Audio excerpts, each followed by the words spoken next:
Yo, Seabass, Aaron here. So, I've been a little bit busy with work, and I've asked a friend to help me out a little bit. We discussed the topic, and we do have somewhat similar viewpoints on it. I kind of asked him to film a few sections and see if I could edit around it. He actually sent me this video, and I thought it stood up by itself, so I decided to kind of post it as its own entity. I do have my own thoughts and my own experiences that I do want to share, and I'll probably make my own video on it. But for now, enjoy it.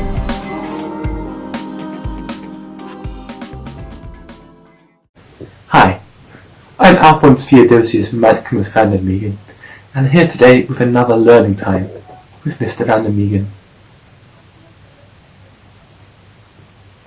Today, we're going to be listening to me, your favourite political prophet, telling you about different political issues that have written into me here in the Logic Zone. Today's letter here on the Learning Zone came from my good friend Aaron N's friend. Let's have a look at his letter, shall we? Dear Mr. van der Megen, I'm a long-time fan of your show, and have always relied on you solely for my philosophical opinions, knowing that often you are completely correct, and there is no limitations to your knowledge. But I've recently come across a problem with regard to the field of nihilism. Fundamentally, if I live in a world where I perceive everything to be meaningless and just atoms and molecules just doing their thing, how can I live that knowing that I care for others? My friends, my family. If I was a true nihilist, I should be able to boldly live without any consideration of things like morals, values, connections, love. Am I a bad nihilist? Let's set out the writer's worldview. He is saying that, I guess from an atheistic perspective, that there is no intrinsic order, logic, underlying reason behind the universe. It's atoms and molecules travelling chaotically around the world. Therefore, we can say that nothing has value. It's all just causality. Now, there's an issue here. He then points out the contradiction that he perceives exists in his worldview. That is, if one cares for their family, their friends, their ex-wife, Abigail, they know they can be considered to not be living correctly, to not be consistent. It's for solving issues like these is the reason I was kicked out of Oxford University's philosophy course. Basically, they were arguing that if I solved every problem, they would all be out of a job. So don't worry, Aaron N's friend, I can help you. According to the psychological service known as Google Search, I was able to find out that a valuable object is an object that is considered useful or of significant importance. That is, an object which its absence would have a major effect on either our personal lives or the system as a whole. That would technically be a positive influencer, one could say, on the world. But first, the most important thing, before any thinking I have to drink my logic juice.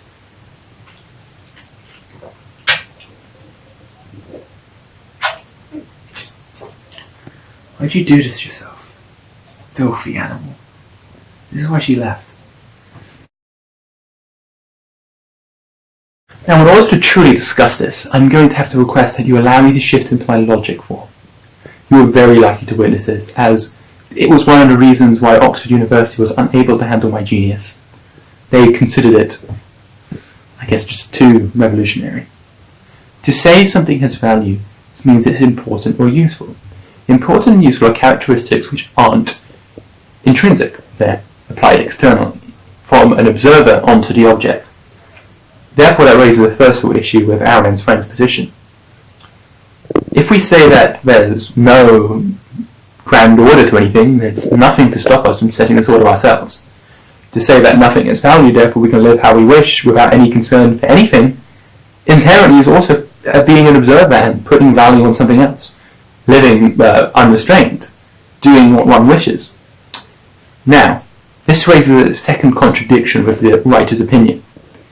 If we say nothing has value, it's impossible to be a bad nihilist, because there's no better way to do it.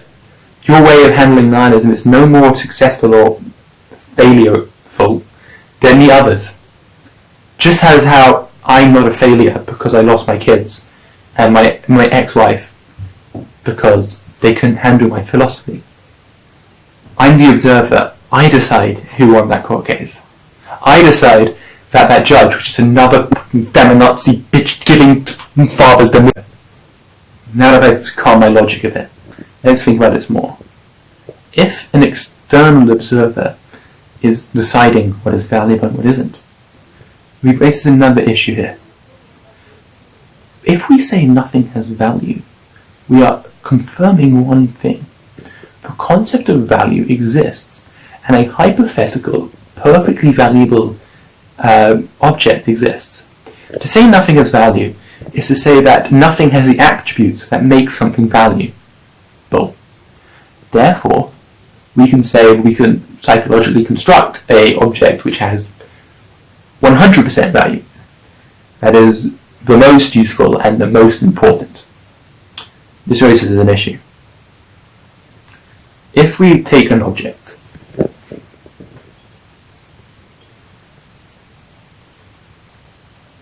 this teacup, and we say its value is 0, we're setting this as the lower reference point between it and the hypothetical perfectly valuable object.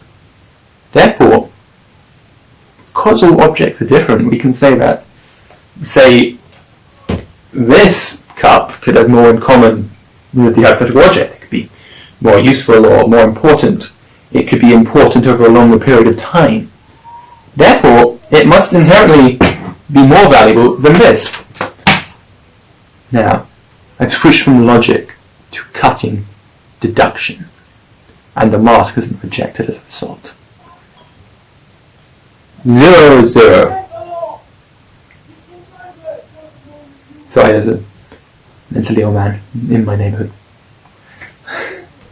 To say that cup A has a value of 0, cup B has a greater value, is closer to the ideal object than cup A, means that it must have a value greater than 0 but less than the perfect object.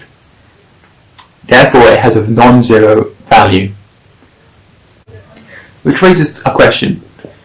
If we've already established that the value means we need an evaluator, where does this leave us? Well, a person of religious persuasion would say that the evaluator is God himself.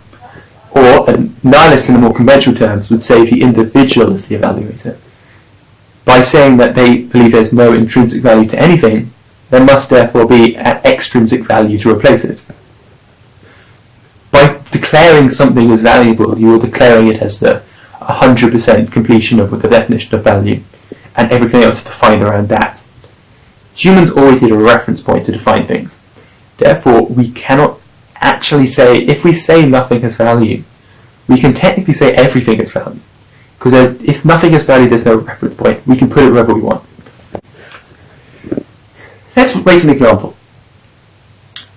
A lot of people would say the most valuable thing in their lives is children. However, let's take two separate individuals, two separate evaluators, and their personal values. One is a philosophy discussing YouTuber who loved and cared for his children, until his craven slut of an ex-wife took them away when she went to sleep with their marriage counsellor. The other is the ex-wife themselves, who sees the children as little more than a meal ticket to drive her little fingers deeper into the philosopher's neck, to point out further how she considers herself a victory. So if you're watching this, Abigail, we can extend this further by bringing up the theory of relativity. This, while it's mainly just known as being a sci-fi concept of science, actually is more a fundamental understanding of our place in the universe. Basically, what could be considered the definition of a difference between a human and a deity, because humans are actually fundamentally incapable of objectively defining things. For example, here's an example. This is a teacup. Now, how tall is it? 10 centimeters? 15? Maybe 5 inches? What is a centimeter or an inch? Well, let's start with centimetre because it's simpler. A centimetre is obviously 100th of a metre. But what is a metre? A metre is the size of an object compared to a rod in France, which is defined as being a metre long. Fundamentally, a metre doesn't exist. There's no physical metre molecules that emit from a metre long object. We consider value to work the same way. We can't say nothing has value unless we define the 0 point of value. That is, what the absence of everything that makes something valuable is. That's where we come to an issue. If what makes an object completely the absolute zero of value is defined, by extension, because all objects are the same, we can then say that other objects are either further or closer away between it and the 100% value. Because to say that nothing has value would insinuate that everything has equal value.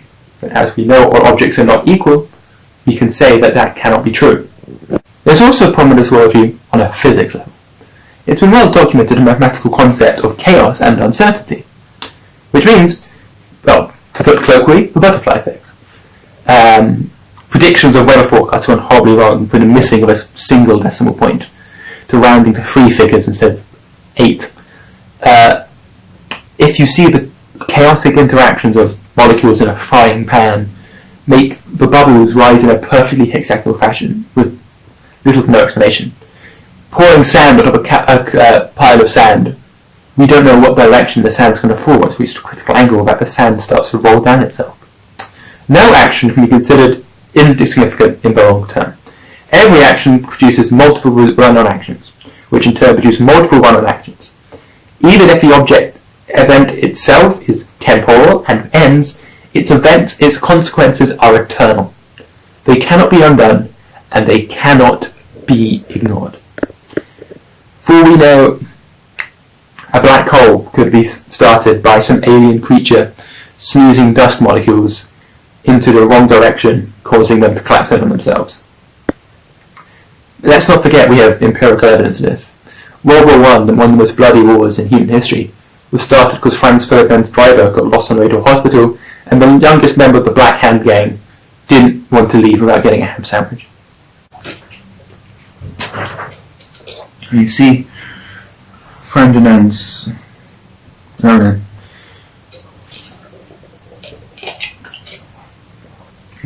concerned about something, it means finds it as valuable. It's self-contradictory to say that nothing has value if you've, from your own personal values given. Let me right. So what I'm saying, Abigail, is don't worry your pretty little head off. Gonna get clean. Gonna come off the drugs. And if your opinion is that things of value, you've made yourself at least one definer of value in our universe.